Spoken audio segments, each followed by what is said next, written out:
Australia से। राधे राधे महाराज जी, आपके चरणों में कोटि कोटि प्रणाम।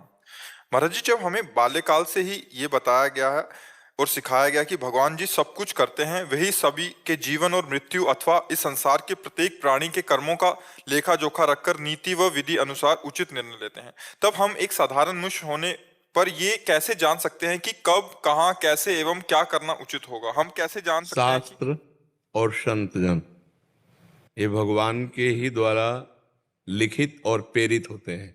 संतों के हृदय में बैठकर भगवान उपदेश देते हैं और शास्त्रों में ब्रह्म ऋषियों के हृदय में बैठकर लिखवाए गए हैं।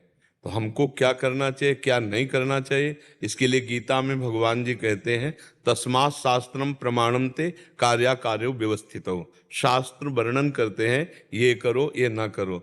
अब जन साधारण आदमी शास्त्र में तो प्रवेश पाया नहीं, तो सत्संग सुने। अगर सत्संग भी नहीं सुन पा रहा तो ईमानदारी से देखो, तुम्हारे हृदय में बैठा हुआ भगवान जब तुम गलत करना चाहते हो तो तुम्हें प्रेरित करता है कि नहीं कि गलत है? सच्चाई से बताओ।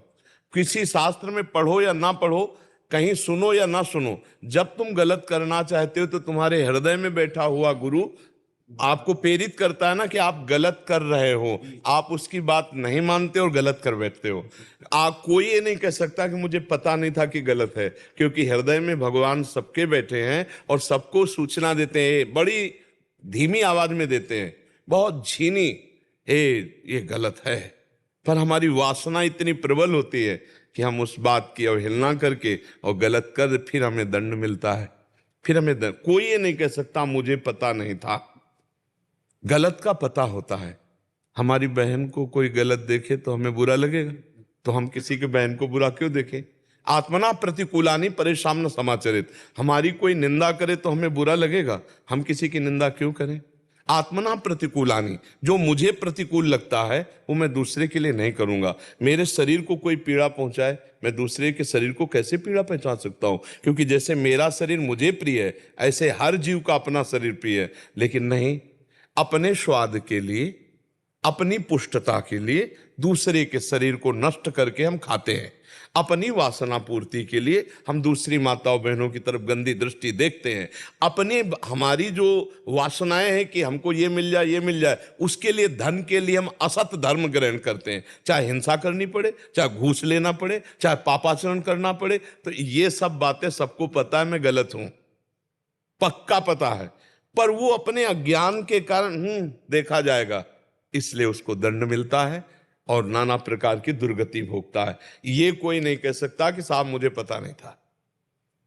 कुछ ऐसी सूक्ष्मताएं धर्म की हैं जो हो सकता है आपको ना पता हो, कि ये धर्म हो सकता है कि अधर्म हो सकता है निर्णय में। लेकिन पापाचरण तो खुला हृदय में आवाज आती है, गलत है मत करना। आपको कभी आई आवाज? आपने कभी सुना है कि ये गलत है मत करना? हाँ, तो वही भगवान है जो तुम्हारे अंदर बैठा है, वही भगवान संतों के मुख से बुलवाता है, वही भगवान शास्त्र रूप में आज्ञा करता है। तो सबको भगवान आदेश करते हैं, ऐसा करो ऐसा ना करो। अंदर से अगर हम उसकी बात मान लें तो हम दिव्य हो जाए। हम दिव्य हैं, भगवान के अंश हैं, हम दिव्य हैं। दिव्य हो जाए। पार्थिव में फंस गए, दिव्य पार्थिव में फंस गया, इसलिए दुर्गति को भोग रहा है। आप समझ पा रहे प्रभु? इसमें कोई तर्क, कोई संशय? जी। पवन अग्रवाल जी, वेस्ट बंगाल। राधे राधे गुरु जी, आपके चरणों में कोटि कोटि नमन। गुरु जी, मुझे गीता जी के सभी अध्याय संस्कृत में पढ़ते पढ़ते लगभग याद हो गए हैं और इसके व्याख्यान में राम सुखदास जी को साधक संजीवनी। आप पहली बात तो पूज्य श्री लगाओ। जन साधारण आदमी की तरह महापुरुषों का नाम नहीं लेते, ऐसे नहीं बोलते। पूज्य श्री स्वामी राम सुखदास जी महाराज, जो अपने गुरुजन हैं, जो बड़े हैं, जो संत हैं, उनको ऐसे नहीं बोलते, क्योंकि वो मतलब अच्छा नहीं लगता, असभ्य लगता है ना। अपने बाप का नाम, अपने गुरु का नाम, अपने पूज्य जनों का नाम सम्मान से लिया जाता है। ऐसे वो हमारे स्वामी हैं, हम उनके दास हैं। तो पूज्य श्री स्वामी राम सुखदास जी महाराज के द्वारा रचित जो टीका है गीता की, वो हम ऐसे बोलो, एक जन साधारण आदमी की तरह बात, उनका नाम नहीं लिया जाता। जो अपने पूज्य जन है, जो गुरुजन है, जो महापुरुष है, आप मानते हो ना गुरुजन है महापुरुष है, तो पूज्य शब्द लगाओ। पूज्य श्री स्वामी राम सुखदास जी महाराज, ऐसे नाम ने एक मतलब जो सत्संगी नहीं है वो बेचारे, ऐसे बोले तो चलेगा, आप सत्संगी हो, आपको उचित नहीं देता। आप किसी भी संत का, महापुरुष का नाम ले, पूज्य श्री लगा के, ये बचने का दरिद्रता, पैसा जाता है क्या? वचन में क्या दरिद्रता, बोलने में क्या कमजोरी? हम जितना सम्मान दे सके दूसरों को, वही तो हमारा ज्ञान है। नहीं तो फायदा क्या? गीता कंठस्थ है और आचरण में एक पाई ना हो तो मतलब क्या रह गया? हलवा का बनाना पूरा प्रक्रिया याद है, कभी 50 ग्राम बना के पाया नहीं तो फायदा क्या हुआ? तो हमको पहले तो अपने बोलने की भाषा समझ ली, फिर आगे क्या कहना चाहते इसके हैं आप? व्याख्यान में पूज्य श्री स्वामी रामसुखदास जी महाराज जी की साधक संजीवनी का नित्य पाठ करके समझने की कोशिश करता हूँ। मुझे लगता है कि गीता का ज्ञान समझ में आ रहा है, मगर पूर्ण रूप से नहीं लगता है। इसमें काफी गहराई है जिसको पाना मुमकिन नहीं है। एक बात केवल समझ लो, सब गहराई में था ले लोगे। निरंतर भगवान का स्मरण करो, अनन्य चेता सततम अनन्यश्चिंतयन्तो माम। भगवान जहाँ कह रहे मेरा चिंतन करो, मेरे में मन लगा दो, मेरे में बुद्धि लगा दो, तुम मेरे में ही निवास करोगे। मय्येव मन आधत्स्व मयि बुद्धिम निवेशय निविशस्यसि मय्येव अतोर्ध्वं न संशया। बस अपने को क्या, गीता जी का संपूर्ण रहस्य है भगवान के भरोसे होकर भगवान का स्मरण करना, नाम जप करना। पढ़ लो, पूरा पढ़ लो, पूरा रहस्य है। सर्वधर्मान परित्यज्य मामेकम शरणम व्रज, ये पहला भगवान के भरोसे हो गए। दूसरा अनन्यश्चिंतयन्तो माम, जिसे कहा मन मना भव मद भक्तो माद्याजी माम नमः। बस सब गीता आ जाएगी, अपने आप अंदर आ जाएगी। अर्जुन जी को क्या प्राप्त हुआ? नष्टो मोहा स्मृतिर लब्ध्वा, भगवद स्मृति। भगवान ने आदेश किया मामुनिस्मर युद्ध च, अपने कर्तव्य का पालन और स्मरण। अगर भजन निरंतर नहीं हो रहा तो गीता याद कर लो, भागवत याद कर लो, रामचरितमानस याद कर लो, सब, फिर भी आपको परम विश्राम नहीं मिलेगा। क्यों? क्योंकि अंतराय है। जितनी देर गीता पढ़ा उतना समय तो सार्थक गया, इसके बाद का समय मन और इंद्रिया विषयों में घूम रहे, तो वो अंतराय आपको परमानंद का अनुभव थोड़ी होने देगा। अभ्यास योग युक्तेन चेतसा नान्यगामिना, चित्त कहीं जाए ही ना, ऐसा अभ्यास करना है। गीता जी का, रामायण जी का, भागवत जी का, गुरुवाणी जी का, सब शास्त्रों का सार है नाम जप करो, सत्संग करो। निरंतर नाम जप सत्संग के द्वारा नवीन उत्साह होता है। क्या सब करूं? अल्यो अभी तक इतनी यात्रा हो गई, अभी तक तो आपको पता ही नहीं क्या आप आदेश करो, मैं वही जपना शुरू करूं। अभी तक गुरुदेव का वर्णन नहीं किया क्या? किए थे, बहुत पहले की बात है। बहुत पहले, कई युग बीती थी, थोड़ी हो गई, इसी जन्म में तो किया था। मंत्र याद है गुरुदेव ने जो दिया था? नाम याद है? तो बस चकाचक उसी नाम और मंत्र का जप करो। भगवान ही का तो नाम मंत्र दिया, तो बस खूब नाम मंत्र जप करो। देखो कभी कभी ऐसा होता है कि बाह्य गुरु की कुछ ऐसी चेष्टाएं हो जाती जिससे हमारी अश्रद्धा हो जाती। लोक व्यवहार में ऐसा होता है, जैसे मान लो प्रभाव, अब अज्ञानी जीव को तो कुछ ज्ञान है नहीं गुरु किसे बनाना चाहिए, तो प्रभाव सुना, प्रवचन सुना और दीक्षा ले ली, और कुछ फिर उसके जीवन में ऐसी घटनाएं घटी कि अश्रद्धा हो गई। तो हमको मंत्र और नाम में अश्रद्धा नहीं करनी चाहिए। जो हमको मिला वो सच्चिदानंदमय, जैसे गुरु ने कहा राम जपो कृष्ण जपो, तो अब हम वो बात पकड़ लें और कभी कोई चर्चा न करें कौन हमारा गुरु, क्या हमारा, कभी चर्चा न करें। बस हमारे गुरु हैं और हमारे गुरु ने हमको दिया है, बस खूब जहां मन लगे वहां सत्संग सुन ले और खूब नाम जप करे जो गुरु ने दिया, बढ़िया भगवान की प्राप्ति हो जाएगी। किसी से मतलब न रखे, ना अपने गुरु का नाम बतावे, ना अपने गुरु की निंदा करे और ना पास जाए जहां हमारी अश्रद्धा हो गई। बस प्रणाम करके उनकी आज्ञा पे चल दे, भगवान मिल जाएंगे। हमारी बात समझ लो। अगर उनकी निंदा करे, उनकी अवहेलना करे, उपहास करे, तो फिर नहीं, फिर नहीं। भगवान का ही सारा रोल है, ये स्वांग सब भगवान ही का है, इसीलिए बहुत संभल करके गुरु बनाना चाहिए। ऐसा नहीं कि 4 दिन प्रवचन सुना और गुरु बना लिया, 4 लोग गुरु बना रहे हैं तो हम भी बना लिया, नहीं। साल 2 साल पहले खूब बैठ के सत्संग सुने और उनकी चेष्टाएं देखे और देखे मन मिलता है कि नहीं, बात समझ में शास्त्रीय है कि नहीं, बात समझ में हमारा भाव जुड़ता है कि नहीं, हमारे अंदर कुछ परिवर्तन होता है कि नहीं, हमारे अंदर लगाव आ रहा है कि नहीं। पहले खुद अपने नेत्रों से देखना चाहिए, किसी दूसरे के कहने से किसी को गुरु नहीं बनाना चाहिए। अपने भगवान से प्रार्थना करें कि हमको आप गुरु रूप से मिलो, और जब मिलावें तब भगवान की कृपा से भगवान मान के उनको, और बस हमें लगता है कि अगर गुरु के वचन मान ले तो सब काम हो जाएगा। गुरु वाणी मानने से काम चलता है। जो गुरु ने बोला, जो गुरु वाणी में वो बात मान लो, सब कुछ हो गया। अगर बात ना माने तो पास भी रहने से काम नहीं बनेगा, बात ना माने तो पास भी रहने से वो फिर भगवत प्राप्ति नहीं। तो जो गुरु ने नाम दिया, मंत्र दिया, वो बढ़िया खूब जपो। जो भी दिया हो, किसी से कहा नहीं जाता गुरु मंत्र को, खूब जपो और गुरु में ब्रह्म बुद्धि रखो।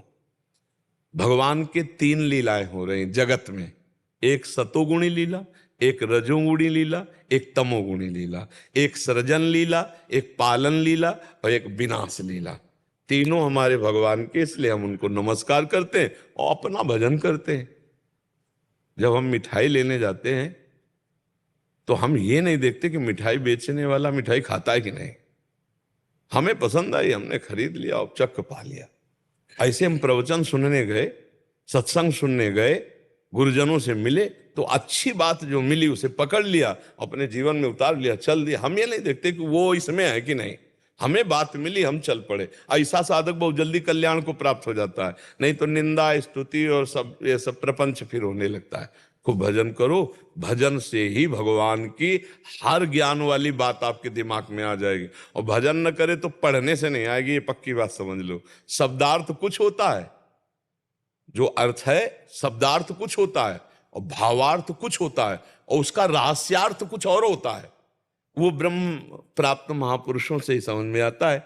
नहीं तो सब ग्रंथ लेके भगवत प्राप्त ना बन जाए। नहीं, ग्रंथ खरीद ले और भगवत प्राप्त हो जाए। बिना किसी महापुरुष के, भगवान ने गीता जी में से कहा, प्रणिपातेल च प्रश्न, किसी संत महापुरुष की शरण में जाओ, उनके आगे साष्टांग लोटो, दैन्य होकर उनसे बात करो, वो कृपा करें तो रहस्य खोल दें। तो मतलब शब्दार्थ कुछ और है वाक्य का, भावार्थ कुछ और है, और रहस्यार्थ कुछ और है। तो रहस्य तो वही बता सकते हैं जो रहस्य में पहुंच चुके हैं। या रहस्य रघुनाथ कर बेग न जाने कोई, और जो जाने रघुपति कृपा तो सपने मोह न होए। अब आज से नाम जपने का अंतराय न पड़ने पावे, ये तुम बात पकड़ लो तो गीता जी का सब रहस्य अंदर आ जाएगा। निरंतर जो नाम जप करता है उसे सब ज्ञान हो जाता है, सब कृपा हो जाती है, सब गुरुओं का आशीर्वाद प्राप्त हो जाता है। जो नाम जपता है भगवान का कृपा पात्र ही नाम जप पाता है। तो जामवंत कहा सुनु रघुराया, जा पर नाथ करहु तुम दाया, ताहि सदा शुभ कुशल निरंतर, सुर नर मुनि प्रसन्नता ऊपर, सोई विजयी विनयी गुण सागर, तासु सुजस त्रैलोक उजागर। जिस पर आपकी कृपा हो जाए वही विजयी, वही विनयी, वही गुण समुद्र, समस्त ऋषि मुनि उसके ऊपर बरस पड़ते हैं। जा पर कृपा राम की होई, ता पर कृपा करे सब कोई। खूब नाम जप करे, भगवान का भरोसा, यही गीता जी कह रही। मां मनुष्य युद्ध से, अपने कर्तव्य का पालन और डट के नाम जप। किसी से आशीर्वाद मांगने की जरूरत नहीं, सबका आशीर्वाद आपको प्राप्त हो जाए। और भजन न करे, परपंच करे तो भाई चाहे जो कुछ कंठस्थ कर ले, चाहे गीता भागवत वेद कंठस्थ कर ले, और भजन न करो तो लाभ नहीं मिलेगा भाई, पक्की बात समझ लो। बुद्धि में सब कुछ ज्ञान है सबको, लेकिन प्रयोग कहां कर पा रहा है। ज्ञान है कि ये नहीं करना चाहिए, पर जब मन जो चाहता है करवा लेता है। क्यों? भजन बल नहीं, तपस्या बल नहीं। इसी को हमें प्राप्त करना। भजन, काम क्रोध आदि लोगों पर विजय प्राप्त करके इन दोषों पर भगवान की प्राप्ति होती भजन बल से। गोस्वामी तुलसीदास जी बहुत बड़े महापुरुष हैं, वो कह रहे हैं, बिनु हरि भजन न भव तरी, या सिद्धांत अपेल। बिना हरि भजन के भव समुद्र से पार नहीं हो सकते। चाहे बालू पेल के तेल निकाल दो, भला निकलेगा बालू से तेल? बोले नहीं। बोले जल मथ के चाहे घी निकाल लो, बोले निकलेगा? बोले नहीं। बोले असंभव संभव हो सकता है, पर बिना भजन के बहुत समुद्र से पार नहीं हो। इसलिए खूब डट के नाम जप करो। गीता जी कह रही, अनन्य चेता सततम यो माम स्मृति नित्यसा, तस्याहम सुलभा पार्थ। मैं उसके लिए सुलभ हो जाता हूं, बस भगवान सुलभ हो जाए, यही गीता ज्ञान है। संध्या मित्तल जी राजस्थान से। राधे राधे गुरुदेव, श्री हरिवंश। महाराज जी, आपके चरणों में कोटि कोटि प्रणाम। महाराज जी, क्या ईश्वर की खोज का अध्यात्म के अलावा कोई और दूसरा रास्ता भी है? बिहारी जी की तरफ जाना है तो छठी कला की तरफ मुंह नहीं करना होगा, इन्हीं की तरफ करना होगा। अध्यात्म ही भगवान की प्राप्ति है, दूसरा मार्ग कौन सा है? दूसरे तो सब संसार के मार्ग हैं। अध्यात्म में, अध्यात्म का मतलब समझते हो? जहां दुविधा को मिटा दिया जाए, द्वैत को मिटा दिया जाए, नानात्व को मिटा दिया जाए, उसे अध्यात्म कहते हैं। नानात्व ये पूरा जगत है, दुविधा शत्रु मित्र मान अपमान लाभ हान सुख दुख जय पराजय जन्म मृत्यु, ये दुविधा दुनिया। नानात्व ये जो सब तुम्हें दिखाई दे रहा जड़ चैतन्य, इसको जो मिटा दे, स्त्री पुरुष भावना को मिटा दे, काम क्रोध पर विजय प्राप्त कर, उसे अध्यात्म कहते हैं। इसके बिना भगवान की प्राप्ति कर। अध्यात्म के कई मार्ग हैं। वो ज्ञान से चल सकता है, वो योग से चल सकता है, वो भक्ति से चल सकता है, वो कर्म योग से चल, उसके कई मार्ग हैं, लेकिन वो सब अध्यात्म ही है।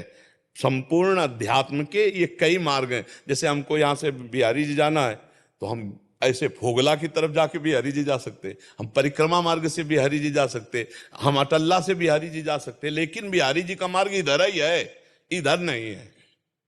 ऐसे ही अध्यात्म के हैं, ज्ञान योग, अष्टांग योग, भक्ति योग, कर्म योग, पर ये सब अध्यात्म ही है। अध्यात्म का ही ईश्वर। अध्यात्म के बिना भगवत प्राप्ति का कोई उपाय नहीं। अध्यात्म ही भगवत प्राप्ति का उपाय है। उसी में आ जाता है, जैसे हम गृहस्थ हैं तो हमें भगवत प्राप्ति कैसे हो? तो बोले सारे कर्म भगवान को समर्पित कर दो और ऐसी भावना करो कि हमारे पास जो भी पति पुत्र परिवार सब है, ये सब भगवान को समर्पित है और इनमें सब में भगवान विराजमान है। और नाम जप करो, अच्छे कर्म करो, भगवान की प्राप्ति हो जाएगी। नाथ सकल संपदा तुम्हारी, मैं सेवक समेत सुतनारी। और भजन करो भगवान, बिना भजन के भगवान की प्राप्ति नहीं है। किसका प्रश्न था? हाँ, अब ऐसा सोचो कि मनमानी भोजन करें, मनमानी आचरण करें, कोई आशीर्वाद दे दे, तो हमें तो नहीं लगता ऐसा कि किसी के आशीर्वाद से भगवान मिल जाएंगे।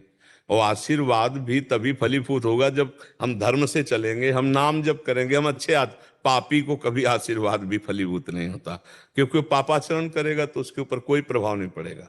तुम सच्चाई से चलो तो बिना कुछ चढ़ाए भी संतों की कृपा उदार है, वो ऐसे ही देते रहते हैं। वहां कुछ ऐसी जरूरत नहीं कि तुम चढ़ाओ, तो वो बनिया की दुकान नहीं है। वो तो हेतु की कृपाल है, वो तो दर्शन मात्र से, संभाषण मात्र से, कृपा मात्र से तुम्हारे दुखों और पापों का नाश कर देंगे। पर ईमानदारी से चलोगे तब कि अब लो नसानी अब ना, आज तक पाप किया अब नहीं करूंगा, तब कृपा होती है। अब पापाचरण करते रहो, सोचो कृपा हो, तो ऐसा तो मुझे नहीं लगता कि गंदा आचरण करे उसके ऊपर कृपा हो जाए, ऐसा तो नहीं होता। दीपेश अग्रवाल जी, कनाडा से। जय जय श्री राधे। राधे राधे। महाराज जी,